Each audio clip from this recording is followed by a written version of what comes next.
शायर बन में ये मैया शायर बन में हो, ये मैया सोने का कलशवा भैला बारी सेवकवा राउर बाट जो है हो, ये मैया सोने का कलशवा भैला बारी सेवकवा राउर बाट जो है हो। कहवा बिलमलू ये मैया कहवा बिलमलू हो, मैया सोने का कलशवा भैला भारी सेवकवा राउर बाट जो है हो, हे मैया सोने का कलशवा भैला भारी सेवकवा राउर बाट जो है हो। मुहावा बिलमली ये सेवका मुहावा बिलमली हो, सेवका बड़ी मीठे कैले मोर डगरिया दा बेटा देता देरी भैली हो,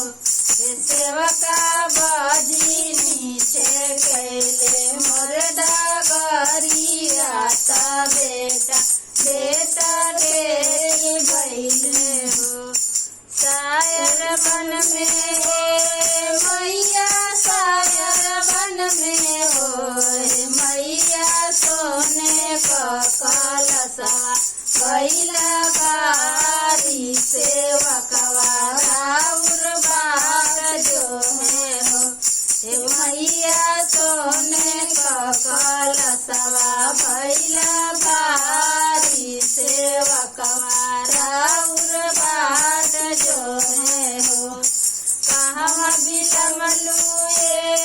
मैया कहवा बिलमलू हो, ये मैया सोने का कलशवा भैला भारी सेवकवा राउर बाट जो है हो,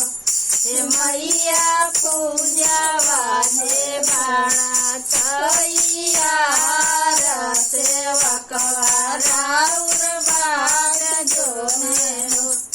मुहावा बिलमली ये सेवका मुहावा बिलमली हो, सेवका अनारा देखला मोर डगरिया नैना देता डेरी भैली हो, ये सेवका अनारा देखला मोर डगरिया नैना देता डेरी भैली हो। कहवा बिलमलू ये मैया कहवा बिलमलू हो, ये मैया पूजावा जे बाणा तैयार सेवकवा राउर बाट जो है हो, हे मैया पूजावा जे बाणा तैयार सेवकवा राउर बाट जो है हो। मुहावा बिलमली ये सेवका मुहावा बिलमली हो, सेवका निराधन छेकेला मोर डगरिया